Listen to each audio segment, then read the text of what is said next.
a ese paciente hasta el laboratorio en moto, no hay taxi, ¿no? En moto, hasta el laboratorio, tomamos la sangre, nos aseguramos que el paciente regrese al hospital y tome el tratamiento y hacer el seguimiento hasta que se recupere. Mientras tanto, esa sangre la utilizamos para alimentar a nuestros mosquitos. Los mosquitos estaban esperando la sangre, estaban en ayunas. Sí, los tenemos en ayunas para ser eficiente, y aún así es 0.1 a 0.3% la probabilidad de infección. ¿Qué significa? Que Jason necesita estar 4 o 5 horas para encontrar un evento en una monocapa de 20.000 células. Entonces, inmunohistoquímica es difícil, esto también. ¿Sí? Todo es difícil, pero es bonito, ¿no? Imagínense encontrar un mosquito como esto. Aquí hay cosas muy bonitas, esto es nuevo, no está publicado, pero ustedes están viendo, digamos, el futuro. Esto no está publicado en ningún libro. Conocíamos esto de los oocitos, pero nunca habíamos visto esporozoitos a esta resolución. Ustedes lo están viendo, ¿sí? Por eso tienen que prestar atención. Este es un esporozoito, el esporozoito está aquí.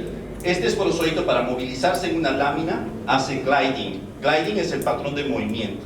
¿Se dan cuenta qué elegante es para movilizarse? Y el esporozoito, mientras va caminando, está liberando una proteína de superficie, que es la CSP, la proteína del circunsporozoito. La primera vacuna que se hizo para Plasmodium, para malaria, fue basada en esta proteína precisamente porque se libera por exocitosis y la necesitan ellos para invadir. La segunda vacuna también. Hace poquito se liberó la segunda Moderna. ¿Cuál es? ¿Cuándo se liberó? ¿En qué año? 2022, mientras estábamos sufriendo la pandemia, también se liberó esta vacuna. ¿Sí? Y nosotros dijimos cómo mejorarla a través del C-terminal. Publicamos un manuscrito sobre cómo mejorar la vacuna. Porque es muy importante no solo decir el gen o la proteína, sino qué dominios son importantes para hacer más eficiente la proteína. De ahí mis preguntas en la mañana, ¿no? Porque aquí vimos que el C-terminal es algo que la proteína como tal no pierde. Los otros dominios los puede perder una proteína. Y entonces de ahí tenemos deficiencias en cuanto a las vacunas, ¿no? Si conocemos qué dominio no se pierde durante todo el proceso de infección, la podemos utilizar como blanco, y eso hicimos para el C-terminal. Bueno, eso es otra historia. Entonces el parásito viene, como les había comentado, infecta a un hepatocito, no le gusta, se sale, busca otro, y cuando realmente le gusta una célula bonita, un DEPA bonito, decide, me voy a quedar ahí, y crea una fase que se llama exoeritrocytic forms, que no está dentro del glóbulo rojo, está fuera del glóbulo rojo, ¿no? Por eso se llama exoeritrocytic, y está en la célula hepática.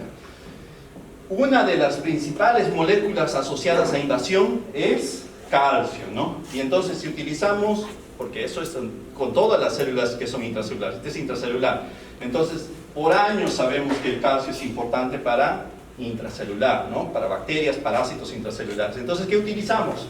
Un inhibidor de calcio, y vemos que esta infección disminuye, cae completamente. Tan sencillo, ¿no? Pero, ¿quiénes tienen calcio? También nosotros necesitamos calcio. Luego nos dimos cuenta que la proteína que transporta calcio para el parásito es diferente, entonces ya lo usamos como blanco. Qué bonito, ¿no? De eso se trata la ciencia, de utilizar algo que se sabe que funciona en otros modelos y lo utilizamos en nuestro modelo in vitro y modificamos. Y por eso es importante conocer el genoma, para identificar cuántos genes codifican para esa proteína, cuántos se parecen esos genes, si son multifuncionales, son neofuncionales, una de ellas puede reemplazar a la otra, una adesina puede ser reemplazada por una cisteína proteasa o no. Eso lo hace Trichomonas, por ejemplo, que es una campeona, ¿no? Una proteína del metabolismo que está solamente en hidrogenosoma, de pronto puede decidir irse a membrana y ser proteína de membrana. Y de pronto puede ser una proteína que quiere ser manito, adesina, y es adesina en ese momento. De pronto decide salir y estar involucrada en apoptosis y lo hace. Eso se llama multifuncionalidad o neofuncionalización también. Entonces, dependiendo del organismo, puede existir. ¿Cuánto sabemos de eso, por ejemplo, en las células anómalas como las de leucemia o las de cáncer de diferentes tipos? No sabemos mucho, como dijo la doctora en la anterior plática, ¿no? Pues es nuestro trabajo hacerlo, nadie lo va a hacer, nosotros tenemos que hacerlo. Miren, el parásito el esporozoito, este es un hepatocito. Para ingresar utiliza diferentes proteínas y el hospedero debe tener también receptores. Hasta el año 2017 sabíamos que hay 3 receptores y que hay por lo menos 3 ligandos, nada más. Pero tenemos la transcriptómica, ¿no? ¿Y por qué no la usamos? ¿Por qué seguimos trabajando con solo 3 proteínas del ligando y 3 de superficie? Porque nos gusta ser clásicos. Entonces tenemos que utilizar las metodologías que tenemos a la mano. Pero cuán fácil es tener lo que está a la mano, ¿no? Ganar financiamiento, como les decía. Si ustedes tienen un sol, yo lo necesito porque quiero utilizar esas herramientas modernas para conocer precisamente estos eventos. La caracterización de una proteína es normalmente el trabajo de tesis de un doctorado, que normalmente son de 3 hasta 8 años, dependiendo de cuánta suerte tengas, cuánto entrenamiento tengas y quién sea tu mentor. Sí, hay mentores que hacen un trabajo excepcional, ¿no? Entonces, y que te guste también lo que estás haciendo, ¿no? Entonces, miren, CD81, EPG2, HSPG, estos son los ligandos que se han estudiado por años.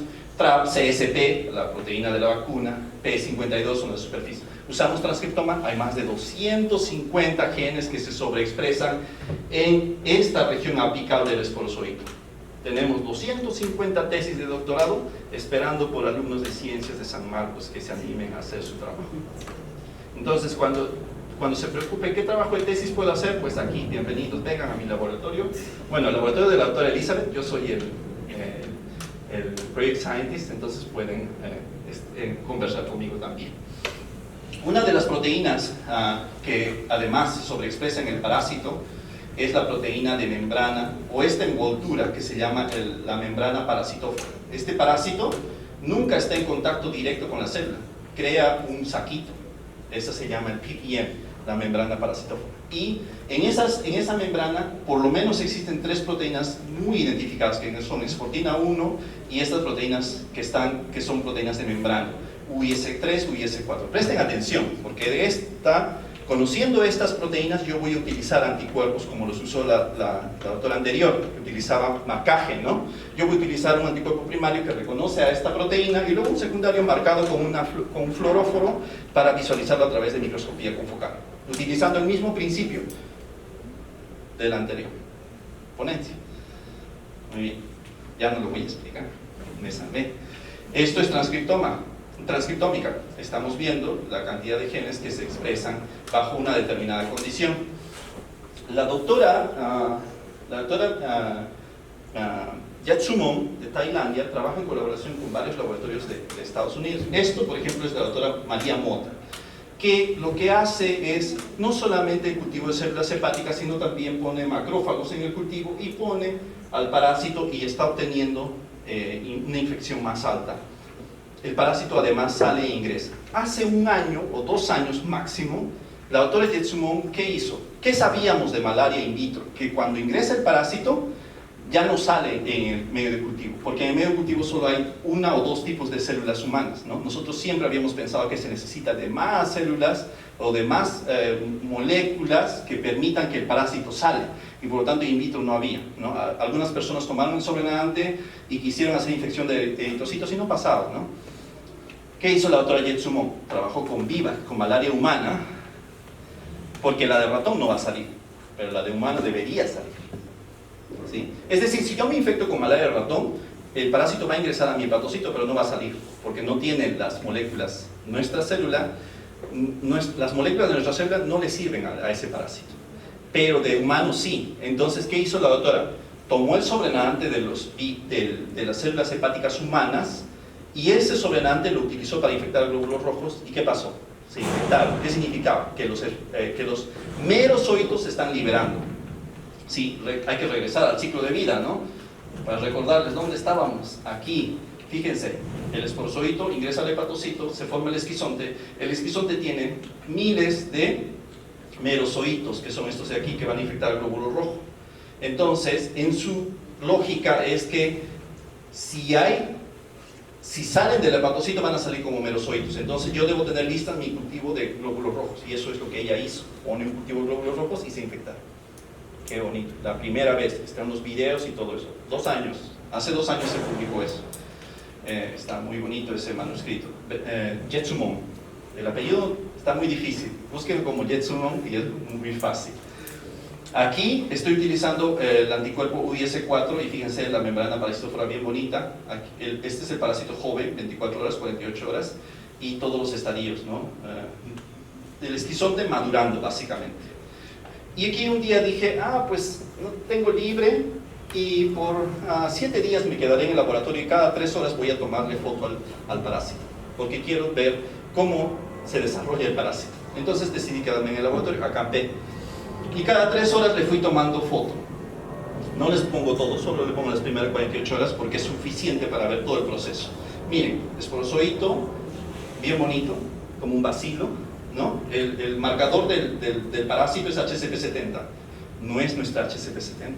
Fíjense, podemos hablar del mismo gen, de la proteína muy similar, pero hay una HCP70 específica del parásito.